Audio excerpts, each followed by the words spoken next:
Good morning, guys. Just prepping you. This video may be a little bit longer just because I want to make sure we have plenty of examples for you to refer to. So let's get going pretty quickly here. Okay, so what we're doing is solving literal equations, okay? And that is equations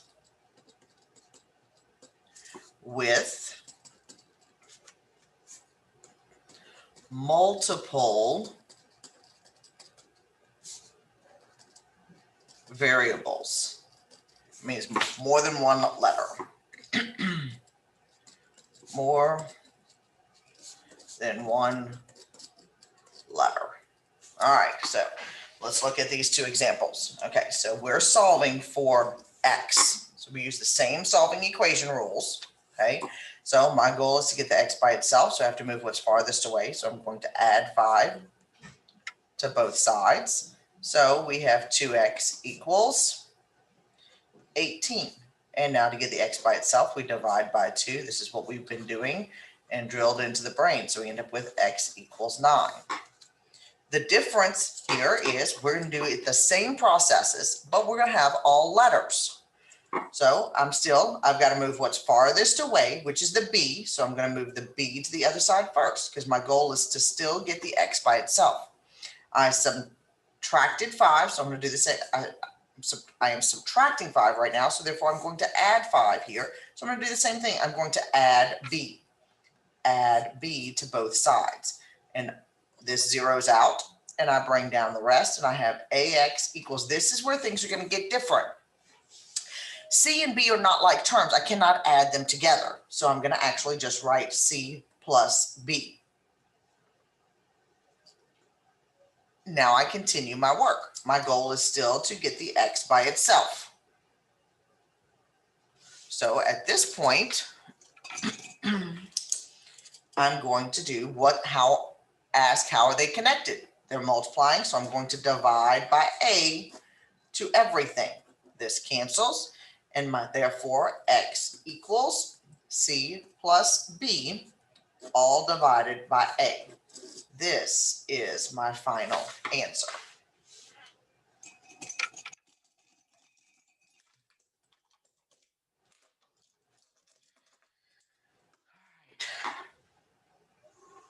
So we're going to look at the similarities and differences between the two equations.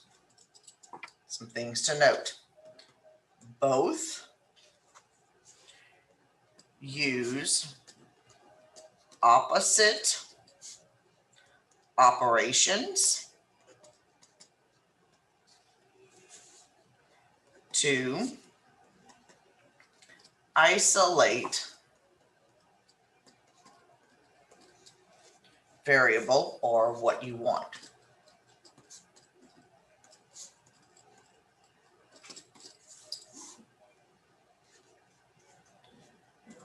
The difference, the literal equation doesn't simplify nicely. It doesn't simplify to some nice number. Simplify nicely due to multiple variables. These are the similarities and the differences. Similarities and differences between the two. All right, now we're going to just work through some examples because there's lots of different ways to do this. All right, number 1. Remember, we're solving for W. It tells me what I'm solving for. I ask myself, what's happening to the W? It is being multiplied by the L, so I'm going to divide by L on both sides to get that W by itself. So I'm now going to say that A over L equals W. That is my answer. With this, there's not a way to check. That's the kicker with these. Okay. Number 4. I'm solving for T.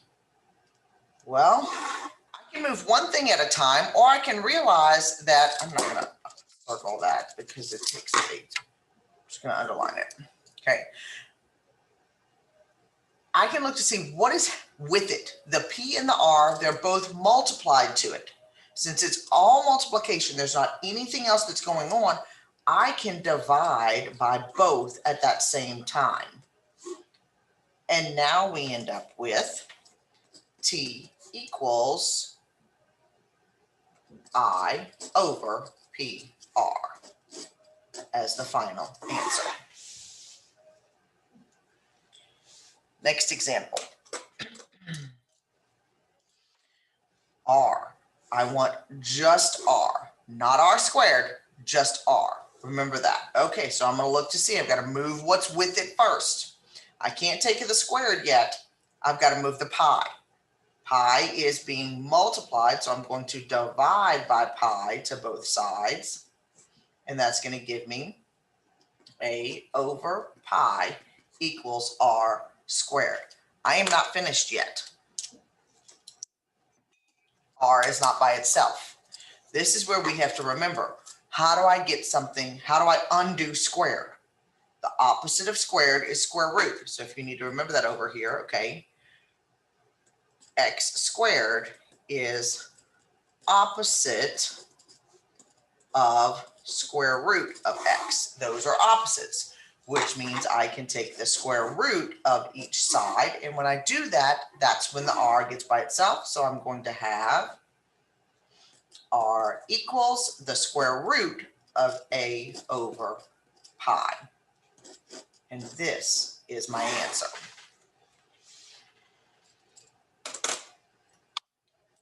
All right, moving right along. This is a simple one. Just wanted to make sure we could do this. We're solving for C.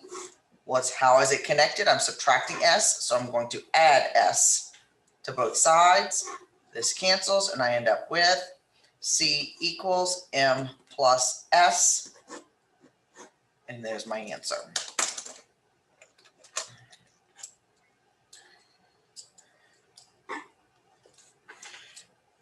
I'm looking for M. What is connected to the M, or how is M connected to the V? It's dividing. How do I undo division? We multiply. So I'm going to multiply by V to both sides, which means I end up with M equals dV. Next page.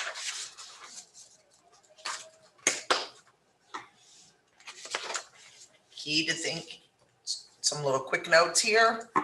You want to do PEMDAS backwards when you're thinking about this. You want to remove fractions by multiplying by the reciprocal.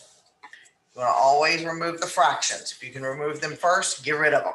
Okay, remove fractions first. And then the last step is usually to divide by whatever is next to your variable. That's most of the time what happens. All right, so here we go.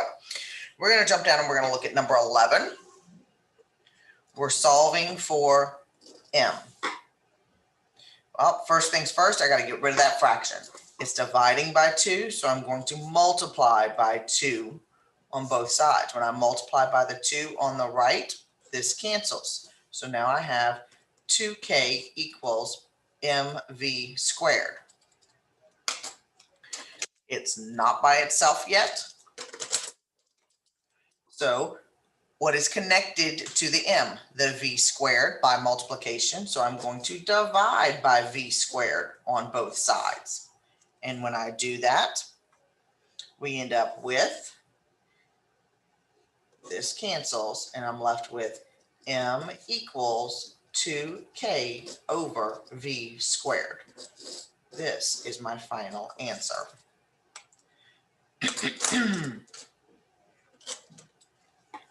All right. Jumping down to 14. This is an extremely common equation that you will use to solve. This is standard form. We will learn how to do this and with this in the next several chapters. All right, so we are solving for y, which is very common. You're changing it to slope-intercept form, y equals mx plus b. So I've got to move what's farthest away first. So I need to move the AX over here. How is it connected? Okay, I need to make this zero out because it's added to the BY. So I'm going to subtract AX from both sides.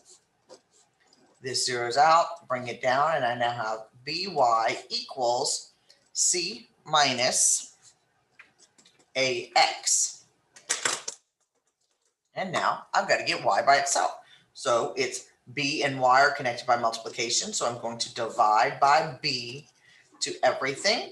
This cancels, and I now have Y equals C minus AX, all divided by B.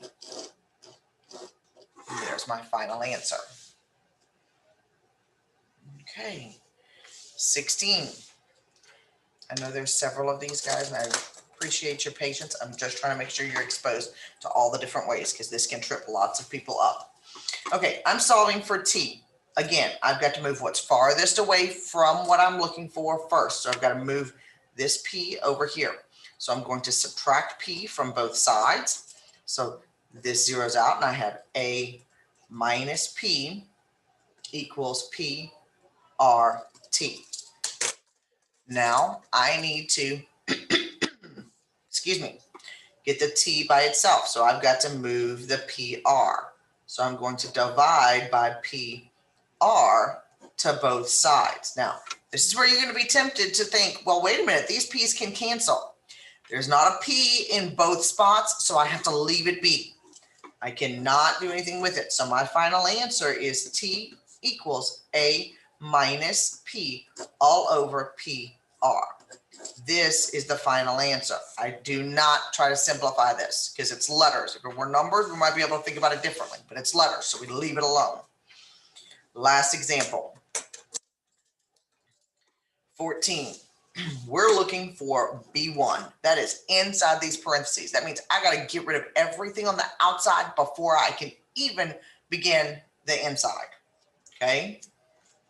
So move what is farthest away first. Move what's farthest away first. Well, what's farthest away, but on the same side of the equal sign, is the 1/2. Well, that's a fraction right there. I want to do the opposite of that. I want to multiply by the reciprocal.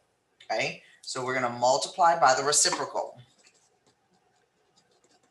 Multiply by reciprocal to get rid of fraction.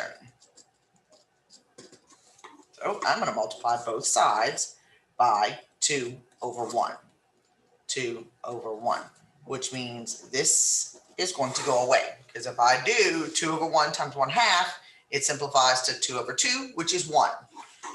So now I have 2 over 1. Well, that can be just 2. So I now have 2a equals h, open parentheses, b1 plus b2, close parentheses. And now I'm still trying to get to this B1, but I've got to move the H first. So I've got to move the H over here. It's multiplied to this. There's nothing in between here, so it's multiplied. So I'm going to divide by H. So I'm now going to have 2a over H equals B1 plus B2. Notice right now, when I divided by the H, I can get rid of the parentheses because all that's left is what's in the parentheses now. And here we go. Now I can start to get the B1 by itself. What's left with it? The B2. It's added, so I'm going to subtract B2 from both sides. This zeroes out, and now I'm left with 2a over h minus b2 equals b1. This is my final answer. Your assignment is to finish the rest of the notes problems, and we will see if we get to the classwork homework today. All right, y'all have a great day. Thank you.